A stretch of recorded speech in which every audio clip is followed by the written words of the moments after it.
The Selfish Path to Romance. Download Chapter 1 for free at drkenner.com and at amazon.com. What am I going to do? I think about sex all the time. Sex. Help. 4 times 5 is 30. 5 times 6 is 32. Naked girls. Naked women. Oh, stop me. God, Xander, is that all you think about? You know, as a therapist, I see the pain that so many couples go through because they feel like they're failures at sex. I mean, they may joke about it and pretend that things are going well in their life sexually and that if only there were a bed right there, they would jump into it. But privately, the husband and the wife or the partners just feel like it's fallen apart for them.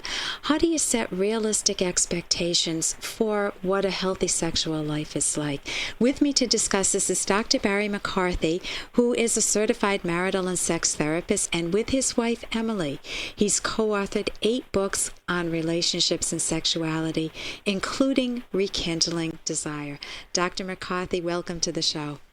I'm very glad to be here and looking forward to talking with you. Yeah, it's so great to have you on again.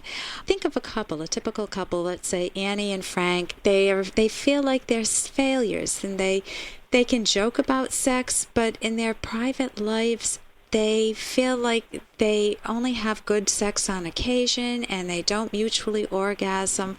And sometimes their encounters are total duds. Mm-hmm. And they decide to go to a sex therapist such as yourself to figure out how they can reach orgasm together like they see in the movies so they can have a dynamite sex life, the one they've always dreamed about. What advice would you give them? Well, the first thing I would say to them is that you should enjoy the movies as fiction. It has nothing to do with you or any other real-life couples. Movies are never about marital sex. It's always about premarital affairs or extramarital affairs, and the sexual performance is always totally perfect in the movies.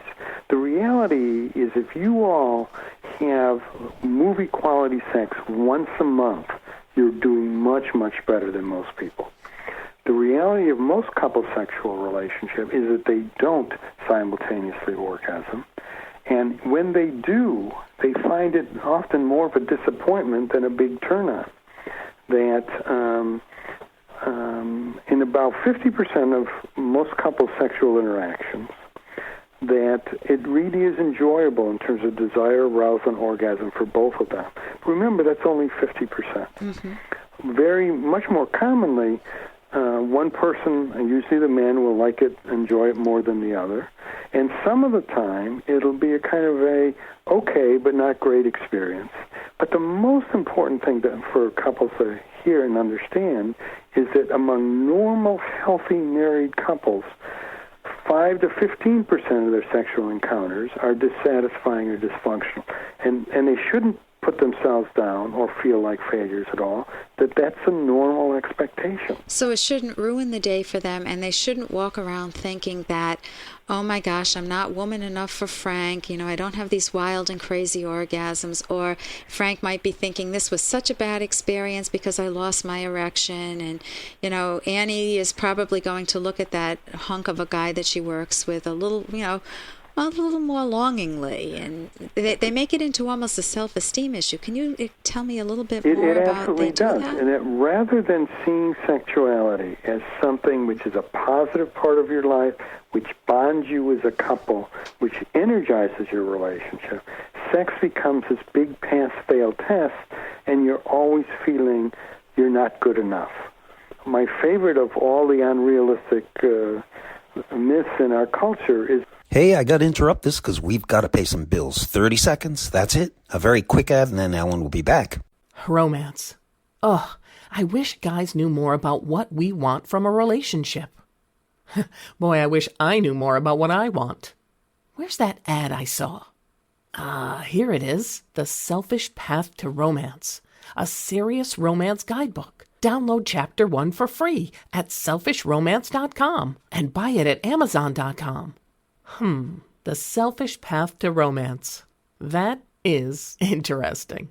My favorite of all the unrealistic myths in our culture is that 3 out of 4 men feel that their penis is smaller than average. Doesn't make any sense. It can't be possible. That's funny.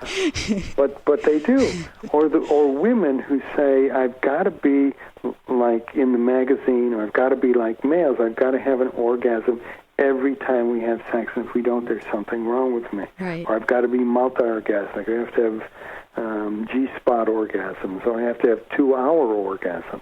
Right. All of those things emphasize sexual performance, and the truth about sex is that sex is essentially sharing pleasure. It's not about performing. So if they're making love with one another and they're thinking, how am I doing now? I wonder what this looks like, and is my hair pretty enough, or does she like my cologne? Am I too hairy? Do I smell under the armpits? Then what does that do to the pleasure? Well, what it does is it really distracts. Sex is not a spectator sport. Sexuality is about sharing comfort, sharing pleasure, sharing arousal, sharing orgasm. And it isn't like the Olympics where at the end you then get a score. Right.